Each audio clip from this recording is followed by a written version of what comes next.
All right, you all can see that okay? Yes, thank you. Perfect. All right, so again, my name's Kyle Gray. I'm a project partner with Throw Environmental, which I'll introduce in a moment. Kind of presenting here on behalf of the SNEP network. And this presentation is titled No Resilience Without Social Resilience, highlighting and expanding on environmental justice in the SNEP Climate Leadership Exchange. So I'll just start with a quick introduction of who I am, this company that I'm working for, and the network that we're working within. I'll go quickly through, this project that we're doing, which was with the town of Wareham, Massachusetts. I'll talk a little bit about what we mean by social resilience, and then I'll go through some key findings and takeaways and kind of lay out what the road looks like moving it forward. So to start off with, again, Kyle Gray, I'm with this company called Throw Environmental. So we're a small environmental consulting firm based out of Bristol, Rhode Island. And we do a lot of work on environmental finance, specifically as related to climate resilience. And this project that you'll be hearing about today also highlights the work that we do on leadership development and engagement. So Throw Environmental, the small company that we are, we currently serve as a technical support liaison for the National Fish and Wildlife Foundation's National Coastal Resilience Fund. So that's a really exciting opportunity that introduces grant funding to coastal communities across the country. But the project that I'm talking about today is completed through our work as a core partner organization within this SNEP network. So SNEP it stands for the Southeast New England Program Network.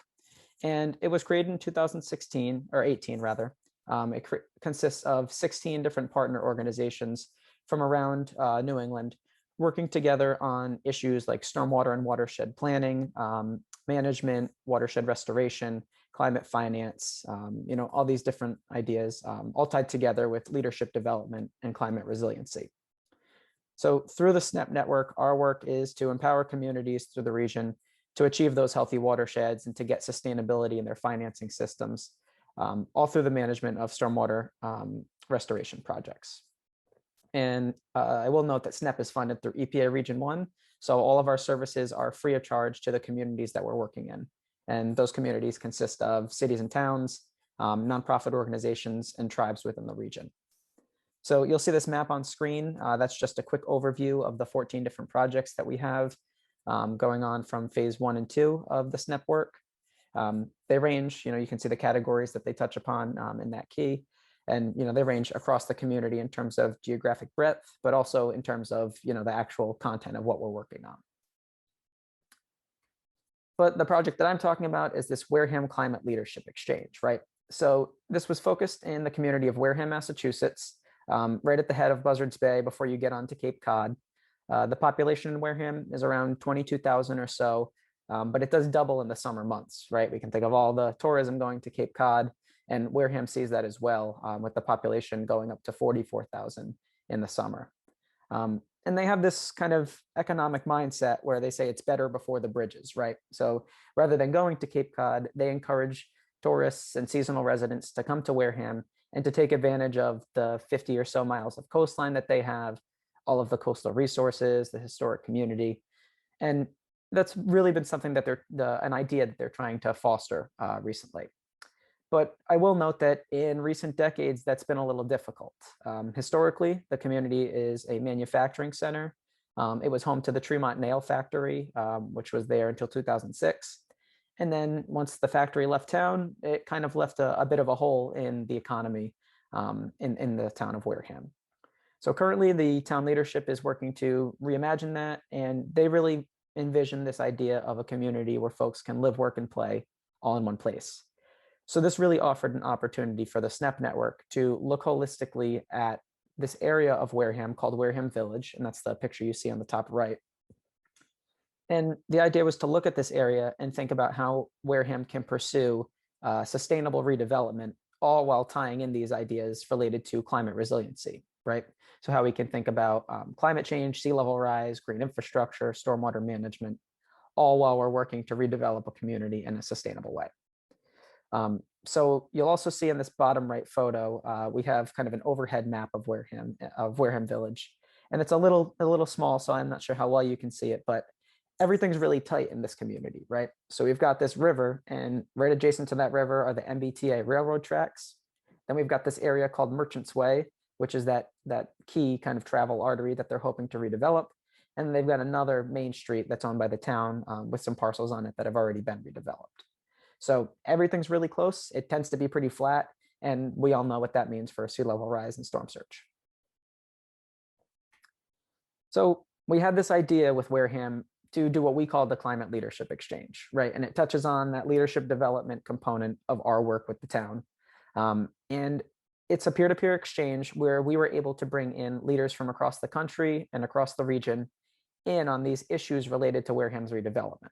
So we were able to highlight some really key themes related to our project and bring in leaders from across the country that have done work in these areas and foster those conversations between the folks in Wareham and the folks in these communities across the country. So we identified these case studies and we brought them in for webinar sessions that we had. We hoped they would be in person, but COVID taught us otherwise. So they were all virtual. It was a multi-session approach in that we had folks come in a morning session that was a closed conversation between the town and all of the case study communities that we were bringing in. And that closed conversation really gave us the opportunity to have a candid discussion, right? We could hear from those case study communities about what didn't. And we could hear from Wareham about the challenges that they were facing. And so we did that with our second session, which was held in the afternoon. And that was open to the public. We were able to post that session on the website. So if there's any interest in seeing those, they're all publicly available. And then in addition to these webinars, we hosted what we called the Leadership Exchange podcast. So that's where we took our conversations with these case study communities and we edited them down to a nice kind of chunk to listen to. And you can hear about all the lessons learned and the good, the bad, and the ugly from these leaders that we were talking to directly from them, rather than someone kind of retelling, what happened in those case studies. So again, those are all publicly available. The link's on screen, but you can also check those out and wherever you get your normal podcasts.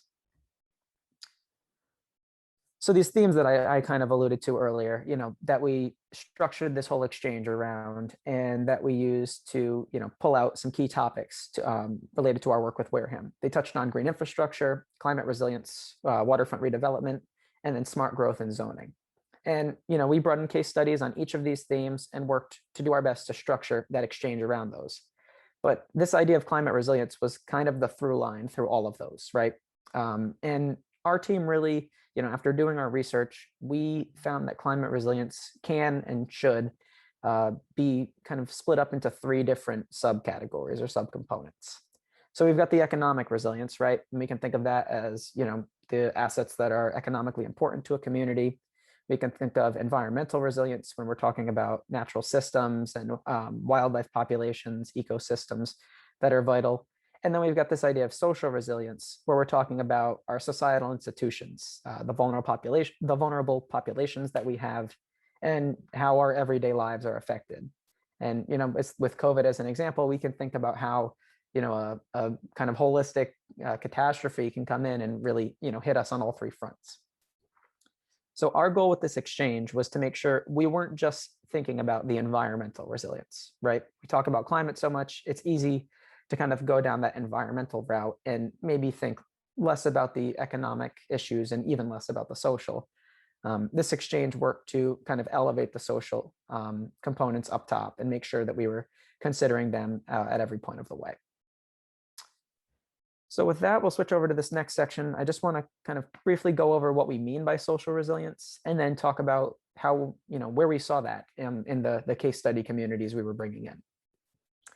So again, just to underscore this idea of social resilience, we're talking about stronger communities and making sure that everyone has the resources necessary to make their community stronger, right? These investments don't happen on their own.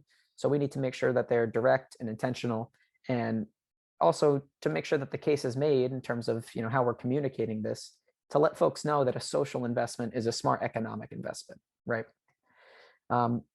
Social resilience puts the focus on vulnerable and marginalized communities. We know these to most often be Black and Indigenous populations of color, low-income communities, aging immigrant populations, the folks that are often overburdened here. And to that end, we want to make sure that we're including those diverse voices and perspectives, right? but not only doing so in a way that, maybe we say we're including them, but it's not really working in practice. We want that engagement to be genuine, and making sure that not only is the engagement genuine, but that the output is also, right? So the results that, we're kind of getting on the back end of everything are actually meaningful and make that change. And we can think of social resilience very much in the same line as environmental justice, right? There's a lot of similarities here. So when we talk about environmental justice, we're thinking about those determining factors. Very often they're race, class, and status. And we know, what those factors tend to mean for environmental hazards and environmental risks, right? And then environmental justice and social resilience, we'll think about how we can target those direct political and policy links, right? The laws, the maybe indirect policies or legislation that are in place that really maybe centralize those barriers or benefits, or those burdens on folks of marginalized status. Again, social resilience and environmental justice will try to address those systemic problems right at their root, and they work to disperse those benefits and the burdens to make sure that no one's benefiting or facing a burden less than others. And finally, we have this idea of genuine engagement and meaningful results coming through again. So with that, I want to go on to what we saw from this exchange that we had, this event, and talk about what we saw in terms of social resilience and what that means moving forward. So we'll highlight 3 communities here that we had for case studies in our event, and just talk a little bit about what their projects consisted of and kind of the key takeaways from each of those events. So first up is one of my favorite case studies to talk about. This is Lancaster City, Pennsylvania. And you'll see the demographics on screen. But this project that they had here in Lancaster, it was really a holistic green infrastructure approach, right? It was a citywide method of integrating green infrastructure across an entire community. The one example I have on screen here is a porous basketball court. And this really just is one example to show how Lancaster was able to leverage those co-benefits of green infrastructure, right? So this basketball court not only managed the stormwater runoff and took care of some of the water quality problems, but it also had significant impacts on recreation, public health. There were sound benefits in terms of changing the material on the courts from traditional asphalt to porous asphalt. And then we see that a lot of these green infrastructure projects in Lancaster were done in low-income neighborhoods, right? And there was good feedback there. Neighborhoods were asking for more green infrastructure, and they really saw those co-benefits coming out of them.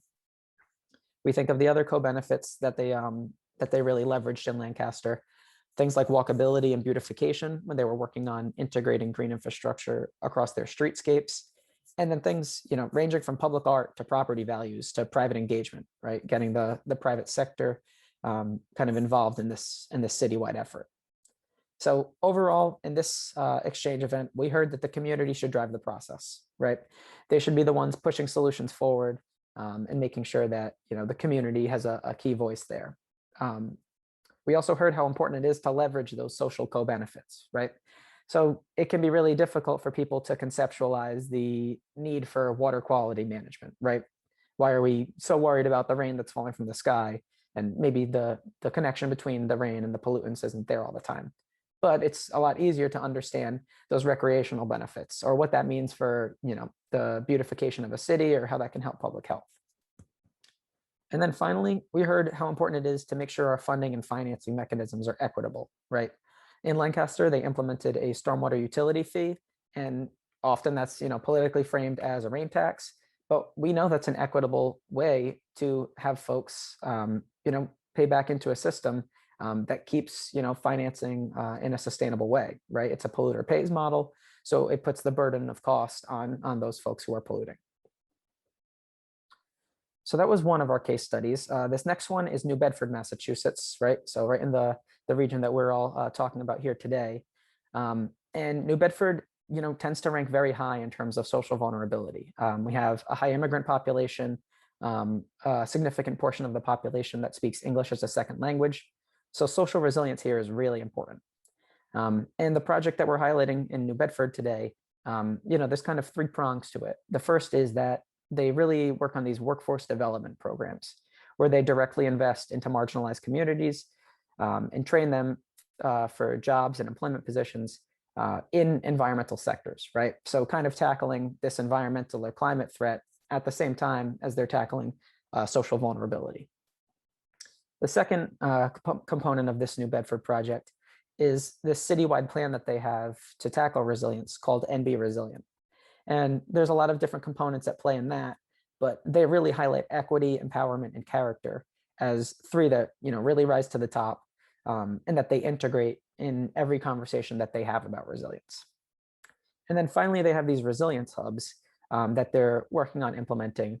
And essentially, those just consist of the resources and the support tools that afflicted and vulnerable communities need when a climate crisis hits, right? So making sure that those tools are already there in place for community members when the time comes that they'll need them. So to highlight some of kind of the key takeaways from this event, not only did we hear that the community has to drive the process, but they have to make sure that there's buy-in and ownership too, right? Making sure that the community is actually invested in the projects that are moving forward, and making sure that there's some sense of personal investment and ownership. Again, we hear this idea that we have to elevate vulnerable populations and encourage and engage those diverse voices in a way that actually is meaningful and has some significant result. And then this last case study that I'll touch on today is from East Boston. It is the Harbor Keepers organization. So that's a nonprofit working in East Boston. And we've got some demographics of the city here. But just to highlight some of the Harbor Keepers work, they focus on diverse participation in Climate Ready Boston, right? And that's Boston's citywide planning activity that I'm sure many of you are familiar with. They really work to secure that diverse engagement by making the case for personal action and doing that on a person by person level. So they make sure, again, to secure that engagement by making sure folks feel a sense of ownership and making sure that they understand that changes at the city level will have real impact on them and their daily lives. So some key events or key points from this event, we heard that it's really important to build and foster community consensus, right? So making sure all the diverse stakeholders that you're bringing together feel a sense of consensus and that they're all working towards one mutually beneficial solution. And this is especially true with big groups. In another case study that we heard from in Annapolis, Maryland, we heard 100 folks coming together for a stakeholder workshop, and you try to get 100 people to agree on something, it just doesn't usually work, but they were able to do it, and they're making some great strides there. But again, just underscoring this point of reaching consensus. We also heard how important it is to determine and focus on community needs. So this gets at the idea of maybe having a problem statement, making sure that folks agree on what the problem is and what the kind of broad vision for solutions will be to get there. And then finally, making sure that we balance historic character and future vision, right? So we're giving consideration to the past and the culture that has been built up in a community over time, but also making sure that we're taking into account what's coming down the road in terms of climate change and what a community might look like in that context. So that's what we saw in the exchange. I'm just going to spend the next 2 slides kind of talking about what we hope to see in the exchange moving ahead, and then I will wrap up. So we really hope to kind of take the initiative the EPA is pushing on environmental justice further with this exchange, right? So moving forward, we'll have more of these events. They won't be focused on the town of Wareham anymore. That project is wrapped up, but they will be focused on another community to be determined at this point. So we hope in that process to do what Administrator Regan says, in that we want to engage the historically marginalized, overburdened, underserved, and those communities that are living with the legacy of structural racism. In that same vein, that means directly engaging not only the municipal leaders, but community level leaders and organizations throughout a larger community. And in pursuing environmental justice as a more intentional component of this exchange moving forward, we're hoping for quantity and quality, right? So we want to make sure that we're bringing environmental justice communities in more often, but we also want to make sure that the communities we are bringing in really do a great job of showcasing how environmental justice and social resilience can be tied together for more holistic climate resilience in a community. And we think that means not only bringing in these EJ and social resilience communities as case studies, but making them the main focus of this exchange, right? making sure that, they're kind of what we're looking at over a longer period of time, and we're finding case studies that can maybe help us move that community forward. We're also hoping to continue encouraging and incentivizing that meaningful engagement, right? So that kind of lesson that we kept hearing in every event that we had, we want to make sure that we're taking our own advice and taking the advice that we heard from everyone else, to make sure that we're lifting up community-driven solutions, and that, we're not really focusing on, top-down solutions. We want to make sure that we're considering and recommending policies that really promote these EJ and social resilience principles on the ground level. And then perhaps most fundamentally to this whole conversation of social resilience and environmental justice, especially as a person who is not of color, it's, obviously fundamental to keep asking questions and to keep learning, and to make sure that those diverse voices are, the ones leading this conversation. So with that, I will open the floor in just a moment to your thoughts and any of the questions that I saw coming in. I do just want to say thank you again. I'm with Throw Environmental, and we're working on behalf of this SNEP network. It's a regional group through EPA, and we do a lot of technical assistance with communities across the region. So with that in mind, our call for participants is coming up soon for the fall of 2021. So I definitely encourage anyone, we're looking for all communities, but we're also hoping for a particular focus on EJ. So if there's any interest in learning more there or just having a conversation, definitely feel free to contact me. My email's on screen. It's kyle@throw-environmental.com. And I know Helen mentioned earlier that it'll all be posted as well. So definitely looking forward to hearing some follow-up there. But with that, I will turn it back to you, Helen. Thank you. Sarah, if you could go through the questions and answers now, and after that, we'll do the poll question for TCHs. I really enjoyed the presentation. I think you're a great speaker. Thank you. So the first question, we have two on the screen right now. The first question is, do you know what types of tools, for example, meetings, interviews, or polls, did the case study communities use in gathering community feedback? Which tools received the most engagement? Yeah, Catherine, that's a very good question. I would say from all the case studies that we heard about, they probably used a variety. I think more so meetings than interviews and polls, probably polls the least. So right in the order that you wrote on screen. I would say in terms of which tools receive the most feedback or the most engagement, the meetings actually tended to receive quite a bit of engagement, and more so than I would initially think, right? We think about community engagement very often, it can be really difficult. Maybe the municipality itself is having some struggles putting that together. Maybe the community isn't as engaging as much as you'd like them to. But the meetings, I think, really tended to yield quite a bit. I think that kind of honest and, deliberate way of saying, we want to engage folks and we want to hear what you have to say. And we're not giving you, a packet of solutions and saying, okay, authorize this and move forward. It's like, no, we want the solutions to come from the community. That model tended to really work. Right. Okay. So the second question, what methods do you use for outreach to bring in members of the community? Yeah, that's a good one. I think we're still pretty old school on that. We have, small company. There's only 4 or 5 of us, but we've got a pretty far reach in terms of a network that we've built up. So in some instances, it was just a lot of emails, doing some digging in terms of research online and making sure that we're finding these communities that we really thought could serve as a model for others, whether it's coming from previous work though, or maybe, communities that we had never thought to engage with before. We found some really great things come out of them. And New Bedford was one. I don't think we had any contacts there before that, but we kind of conducted that outreach on our own in terms of just, doing our own research and following up as needed. And the case study communities really tended to respond well to that. They wanted to showcase the projects that they had.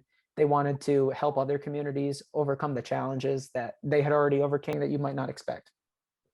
I